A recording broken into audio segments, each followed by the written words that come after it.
Have you ever noticed that when you really start changing, the people around you get uncomfortable? They won't say it out loud, of course. They'll hide it behind jokes, advice that sounds like concern, or that weird silence when you talk about deeper stuff. But deep down, it's simple. Your growth messes with their comfort zone, and nobody likes being forced to see their own complacency.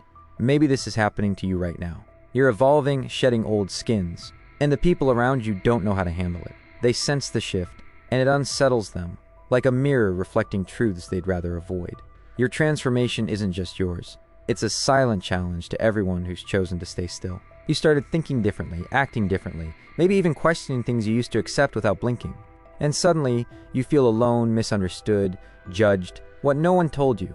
And what Nietzsche understood best is that this is the cost of building a strong mind. Not just any strength, but a strength so intense, so real, it makes others uneasy. It scares them. Without saying a word, it shows the weakness of people still living on autopilot. But why? Because your courage to change exposes their fear of it. Your willingness to question shakes the foundations of their unexamined lives. When you dare to step out of the ordinary, you become a living reminder that settling for less is a choice, and not everyone is ready to face that truth. This isolation, this judgment, isn't a sign you're wrong. It's proof you're on the right path, carving out a mind that refuses to be tamed. Because a truly powerful mind threatens average thinking. Nietzsche was clear about this. When you decide to think for yourself, create your own values, and drop the comfy illusion of ready-made answers, you become dangerous. Dangerous to the system, dangerous to others, and most importantly, dangerous to your old self. This video is a call, a challenge. It's not for the comfortable or those wanting easy answers. It's for you who's tired of being trapped by your own doubts, who feels on the edge of breaking inside and is ready to build something unbreakable. A mind nobody can control. A mind that terrifies because it won't bend. You're not here to fit in. You're here to stand out, to create, to become a force that no one can ignore. So if you feel ready for this path, a lonely, tough, but totally life-changing path, stay. Because what Nietzsche has to teach you will challenge you, but it can also set you free. And after this, you'll never think the same way again. This journey isn't just about changing your mind. It's about claiming your power, about stepping into a version of yourself that's fearless, unapologetic, and alive. It's about breaking the chains of doubt and fear that have held you back, about choosing to walk a road that's hard but honest. Nietzsche's lessons are raw, unfiltered, and transformative, and they're waiting for you to embrace them with open eyes and a ready heart. Nietzsche wasn't just a thinker, he was a surgeon of the human soul, someone brave enough to stare into life's deepest darkness and not just face it, but dive in. And it's in that darkness, in that inner chaos everyone avoids, that he found true strength. For Nietzsche, it's not in peace, stability, or order that a person changes. It's in pain. It's in the fall. It's in chaos. Nietzsche didn't flinch from the void. He embraced it, knowing that only by confronting the mess of existence could you forge something unbreakable. He understood that the human spirit doesn't grow in calm waters, but in the wild, churning storms where most would drown. It's in those moments of struggle, when you're stripped bare and forced to face your rawest self, that you discover what you're truly capable of. He wrote, "You need chaos inside you to give birth to a dancing star." This isn't just poetry, it's a psychological truth. It means if you want an unshakable mind, you must drop the childish idea it happens through comfort, cheap motivation, or feel-good quotes. No, real strength is born when you face suffering without running, when you stop asking for an easier life and start wishing to be stronger. This is the crucible where your true power is forged, not in moments of ease, but in the fire of adversity. It's when you stand in the face of pain, refusing to crumble, that you begin to sculpt a mind that nothing can shake. Nietzsche saw this as the only path to greatness, a path that demands you embrace the chaos within and let it shape you into something extraordinary. Think about when you grew the most. Was it when everything was perfect? Or was it when you were broken, lost, confused, having to rebuild yourself piece by piece? Nietzsche believed suffering wasn't a mistake in life, but its main engine. He didn't sugarcoat pain. He faced it as a tool. And if you can change how you relate to pain, failure, loneliness, you start shaping something rare, an unbeatable spirit. That's when the world starts getting disturbed. While most run from chaos, you'll learn to walk in it. While others beg for normal, you'll create greatness. You'll become a force that others can't ignore, not because you're loud or aggressive, but because your presence carries a weight that challenges their complacency. Your strength, born from embracing life's messiness, will shine a light on their avoidance, and that's what makes you dangerous. But this change will break from everything you were taught about strength. Being strong isn't about smiling all the time. It's not fake emotional control. Being strong is enduring the unbearable and coming out the other side even more powerful. It's about standing tall when the world feels like it's crumbling around you. About choosing to keep going when every fiber of you wants to quit. Strength isn't a performance. It's a quiet, relentless resolve that grows in the moments no one sees, when you choose to face your pain instead of hiding from it. It's the courage to keep building, even when the ground beneath you feels unsteady, even when the world tells you to stop. But Nietzsche knew chaos alone isn't enough. It can destroy you if you don't have an inner anchor. That's why next, we talk about the biggest moment in Nietzsche philosophy, when he kills God and puts the full weight of responsibility on you. Because when there's no heaven to look up to, the universe needs to be born inside you. This is the moment where you stop waiting for answers from above and start creating them from within. It's a shift that demands everything: your courage, your clarity, your willingness to stand alone. But it's also the moment where you begin to forge a mind that no one can control, a spirit that no force can break. If this makes sense, click subscribe and join the channel. Thank you for your support. This journey is for those who are ready to challenge themselves, to step beyond the ordinary and into the extraordinary. When Nietzsche said God is dead, he wasn't celebrating, he was warning us. A warning many still don't get. What he killed wasn't just a god, he killed the illusion. The illusion that a higher power controls everything. The illusion that there's a plan, a preset meaning, a purpose given from outside. The death of God means no more excuses. That's scary because before, it was easy to blame someone else for your life. It felt good to think suffering had a divine reason, that a greater good would make everything okay. Nietzsche ripped that veil away. He looks you in the eye and says, "You're alone. There's no ready-made meaning. You are the creator now." This is a call to wake up, to stop leaning on crutches that no longer hold, to face the raw reality that your life is yours to shape. It's terrifying, yes, but it's also the spark that ignites your true power. The moment you realize the universe isn't out there, it's within you. This is where building a powerful mind truly starts. Most people crumble realizing they're alone facing chaos, no manual, no guarantees, no one to blame. But those brave enough to face this without falling apart start forging an unshakable self. It's in this moment of radical aloneness that you begin to see the truth. You don't need a script from above to live a meaningful life. You don't need someone else's rules to define your worth. You are enough, not because of what you achieve or what others think, but because you choose to create your own path. This realization is the foundation of a mind that no storm can topple, a spirit that no rejection can break. With God dead, Nietzsche pushes you into radical freedom. Don't follow rules. Create values. Don't obey. Surpass yourself. This is brutal independence, and with it comes the weight. Everything now depends on you. No more forgiveness. No more where you sink. This freedom is a double-edged sword. It's heavy, unrelenting, and demands everything you have. But it's also the key to unlock strength that's yours alone, a power that no one can take away. When you embrace this responsibility, you stop looking for saviors and start becoming one for yourself. You become the architect of your own destiny, the sculptor of your own soul. But here's the secret. This freedom that scares you is also your greatest power. When you realize no one's coming to save you, something wakes up inside.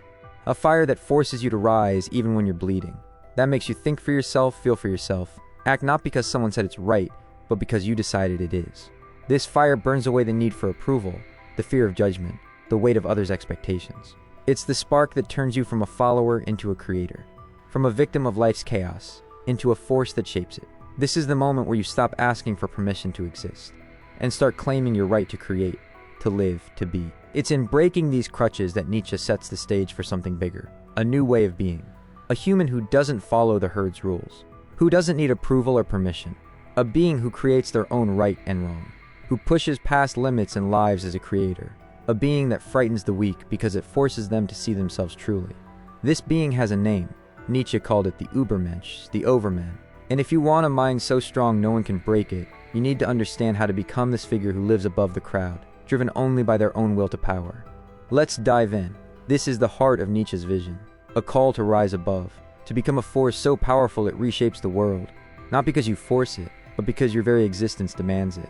This is where your journey to an unbreakable mind truly begins. Nietzsche didn't believe in slow, passive human change. He believed in breaking free, radical transformation, creative destruction. That's why he imagined the Übermensch, the Overman. Not a superhero, not someone magical. The Übermensch is someone who's overcome everything, holding ordinary guilt, blind obedience, herd morality, the need to be liked. This is a person who has faced their fears, their doubts, their weaknesses, and emerged not just stronger but entirely new. They've burned away the parts of themselves that were built to please, to conform, to fit in, and in their place they've forged a self that stands alone, unapologetic and fierce. The Übermensch doesn't seek acceptance, doesn't ask permission to exist, creates their own rules and lives by them, even if it means standing against the whole world. That's exactly why their mind becomes unbreakable. It's not built on others' expectations. It doesn't need outside approval. It feeds on its own will to power, the deep drive to shape reality its own way. This isn't about arrogance or domination. It's about a relentless commitment to your own truth, a refusal to let the world dictate who you are or what you're worth. The Übermensch lives from a place of inner fire, a force that burns so brightly it can't be dimmed by criticism, rejection, or doubt. This is key. The Übermensch doesn't fit into the world. They force meaning onto the world. They don't seek comfort. They seek greatness. They don't ask, is this allowed? They ask, is this worthy of me? This change in how you see things changes everything. When you start seeing yourself as a creator, how you think, act, and feel totally transforms. You stop apologizing for your existence. You stop shrinking to make others comfortable. You start living as if your life is a canvas, artist, painting with bold, unapologetic strokes. This shift is what makes the threat, not because they harm others, but because their very presence challenges the status quo. But here's the problem. Becoming this requires sacrifice. You'll have to kill parts of yourself begging for approval. You'll face the pain of not fitting in. You'll bear the weight of building your identity from zero. No guarantees, no praise, no applause. Most people can't hit before they start. They run back to the safety of pre-packaged beliefs, dogmas, rules someone else wrote. The path to the Übermensch is lonely, and Nietzsche knew this. He lived on the edge himself, misunderstood, called crazy, cut off from he tried to free. But it was in that isolation he found his freedom. He embraced the solitude, the rejection, the pain, and used it as fuel to become something greater. That's the challenge before you now, to let go of the need to be understood and embrace the freedom of being true. You need to understand this. The stronger your mind gets, the farther you move from the crowd. The higher you rise, the more you disturb. Building the Übermensch is the toughest, most transformative process anyone can face. It forces you to destroy everything that isn't you. Everything forced on you by a sick culture, a society that rewards following orders and punishes being real. Only after destroying can you build. But this building doesn't happen in the crowd. It happens in silence, in pulling back, in deep solitude that separates the strong from the weak. This is the crucible where your true self is forged, where you strip away the lies and build a mind that stands unshaken, no matter what the world throws at you. That's why next we dive into the most ignored, most powerful part of this journey, the solitude of the strong. Because to become unshakable, you must learn to walk alone. Few are ready. Are you? This is the moment where you decide, will you retreat to the safety of the familiar, or will you step into the unknown, where your true strength awaits? The path is narrow, the cost is high, but the reward is a mind that no one can control, a spirit that no force can break. Let's explore this sacred solitude, where the seeds of your greatness are planted. Here's something no one tells you about mental strength. The stronger you get, the lonelier you feel. It's not because you choose isolation. It's because the world doesn't know what to do with you. Nietzsche was clear. The free spirit who breaks from common morals, rejects easy truths, thinks for themselves, inevitably leaves the herd. And that hurts, but that pain is needed because real growth needs space. You can't grow tied to others' expectations. You can't become unbreakable while chained to the need for approval. Solitude isn't a punishment. It's a sacred space where you shed the weight of the world and discover the strength of your own soul. It's where you learn to stand tall, not because others lift you, but because you've built a foundation that no storm can shake. Most people live in an invisible herd where every thought is watched. Every action is judged by others' reactions. You're used to moving with the group, thinking like the group, safe because people are around. Nietzsche offers the opposite. He tears you from that comfort and throws you into the desert. In that desert, no applause, no praise, no guide. Only you, your doubts, your hurts, your fears, your urge to quit. That's the real test. It's in this barren place that you face the raw truth of who you are. No distractions, no excuses, just you and your inner fire. This is where the weak falter, and the strong rise, where you decide whether to retreat or to forge ahead into the unknown. What will most do? Run back, hide behind masks, pretend they don't feel, think, or see. But you, if you truly want to become unbreakable, will have to stay. You'll have to endure the silence that shows who you really are. Nietzsche said, "The individual must always fight not to be drowned by the tribe. If you try, you'll often feel lonely and scared, but no pride toward you. It's in this solitude that you discover the strength to define yourself, to claim your voice, to become a force that no one can control. That's the core, owning yourself, the rarest, most powerful thing anyone can achieve." Because when you truly own yourself, no one else controls you. No one else says your worth. No one else can break you down. This self-ownership is a fire that burns away the need for validation, the fear of judgment, the weight of others' expectations. It's the moment you realize your value isn't tied to what others think, but to the truth you've carved out for yourself. It's a strength that grows in the quiet, in the moments when you choose to stand firm, even when the world feels far away. But this self-ownership comes with the weight of loneliness. You'll lose people. You'll be misunderstood. You'll hear you're arrogant, weird, distant. They'll try to force you back into the mold. They'll call you crazy, cold, heartless. But that's the price of not being tamed. The price of not needing applause. The price of not living just to reflect others' needs. This loneliness isn't a flaw. It's a badge of courage, a sign you're walking a path most avoid. It's the cost of freedom, the toll for building a mind that no one can sway, a spirit that no force can break. Here's the raw truth. If you can't handle loneliness, you're not ready for freedom. All real freedom comes with letting go. Letting go of emotional crutches, comfy illusions, friendships based only on use. That's why Nietzsche saw solitude as a privilege, a battleground where your true self finally gets room to grow. It's in the quiet that you hear your own voice, in the aloneness that you find your strength, in the stillness that you discover who you're meant to be. Solitude isn't empty. It's the space where your greatness takes root, where you become a force that no one can ignore. But this free mind, this strong spirit, doesn't just walk alone. It starts seeing what others miss. And with that comes the second effect, facing mediocrity. Because when you start getting strong, average thinking feels it and fights back. That's what we talk about next, the danger of collective mediocrity. Because the world doesn't hunt the same. It hunts those who dare to stand out. This is the next challenge, facing a world that fears your light, that wants to dim your fire. But you're not here to blend in. You're here to shine, to disrupt, to create. Let's dive into this truth, where your strength becomes a threat to the ordinary. Nietzsche didn't fear tyrants, dictators, or obvious oppressors. What he feared and attacked was the sneaky, eating away power of collective mediocrity. That invisible system keeping everyone down, punishing different thinkers, rewarding obedience, disguising fear as goodness. True tyranny for Nietzsche doesn't come from above. It comes from the sides, from the crowd demanding you stay small so they don't have to grow. That's exactly what happens when you start standing out. When your mind gets sharper, your spirit tougher, your presence more unsettling, you start disturbing, not because you're wrong, but because you're rare. You're breaking the mold, and society hates mold breakers. Collective mediocrity can't stand individual brilliance, because that light shows the dullness of ordinary life. Your growth, your clarity, your refusal to bow to the ordinary, it's a mirror that forces others to see their own compromises, their own fears. And they'll push back, not because they hate you, but because your existence challenges the lies they've accepted as truth. Nietzsche called this slave morality, a morality built by those who couldn't be great, so they flipped values.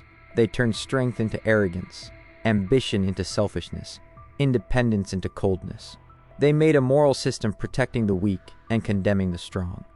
But don't be fooled. It's not from kindness. It's from bitterness. The weak don't want saving. They want the strong destroyed. This is the subtle poison of mediocrity. It doesn't just ask you to conform. It demands you sacrifice your potential to keep others comfortable. It's a system that thrives on sameness, that punishes anyone who dares to rise above, to think differently, to live boldly.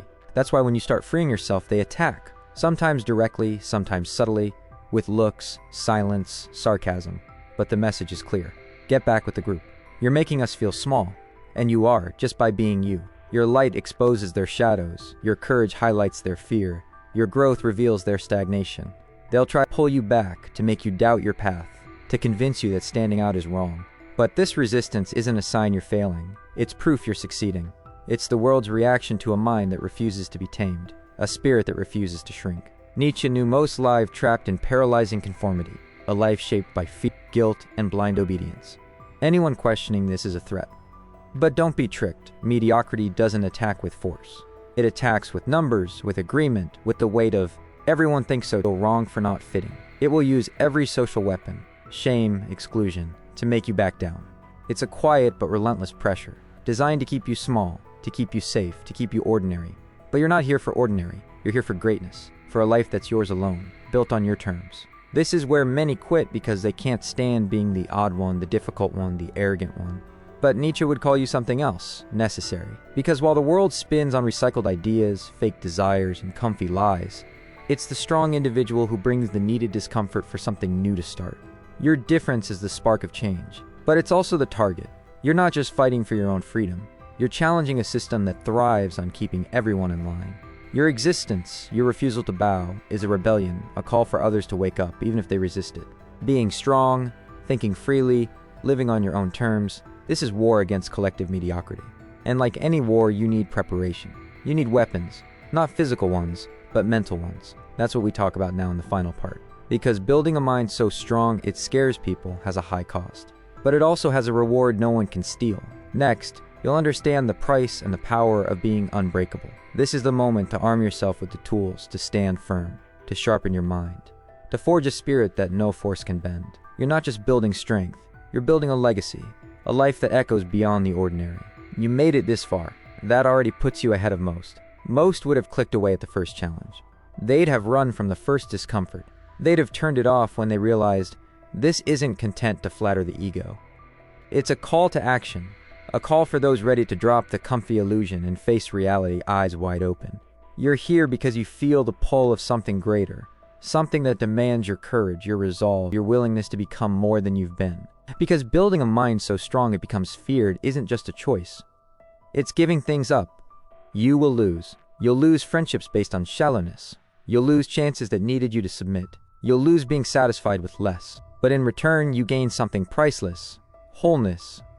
Clarity. Presence. You gain a life that's yours, not borrowed from the expectations of others. You gain a mind that no one can sway. A heart that no one can break. A spirit that shines so brightly it casts shadows on those still hiding. This is the reward of the path Nietzsche laid out. A life lived on your terms, unshakable and true. You'll start noticing most people are sleepwalking, and your alertness scares them. Your firmness makes them uneasy. Your absence speaks louder than many presences. This strength doesn't come from outside. It's not taught in self-help books, not earned with quick phrases or empty positive talk. It's dug out deep from your soul in the quiet of hard nights, in choices no one sees. It's the result of an inner war between who you were and who you're becoming. This war never really ends, because the truly strong aren't those who've already won. They're those who keep fighting even when they could stop. They're the ones who choose to rise again and again, who refuse to settle for a life half-lived, who keep pushing toward a truth that's theirs alone. Nietzsche didn't want followers. He wanted to start inner earthquakes. He wanted you to stop begging for approval, stop pleading for meaning, stop searching pre-made systems for what can only be built with blood, sweat, and awareness. He wanted you to become dangerous, not violent, but rare. So rare your simple existence makes others look in the mirror and face what they're avoiding. Your presence becomes a challenge, a call to wake up, a reminder that life can be more than a series of compromises. You're not here to blend in, you're here to disrupt, to create, to live in a way that leaves a mark on the world. Now I invite you to do something to make this real. Write in the comments a truth you're tired of hiding, an opinion you're scared to say, a thought that makes you feel alone but shows who you truly are. This is part of the journey. Claiming your voice, showing your presence, declaring you won't bend anymore. This small act is a rebellion, a step toward owning your truth, a way to say I'm here and I'm not hiding anymore. Thanks for watching.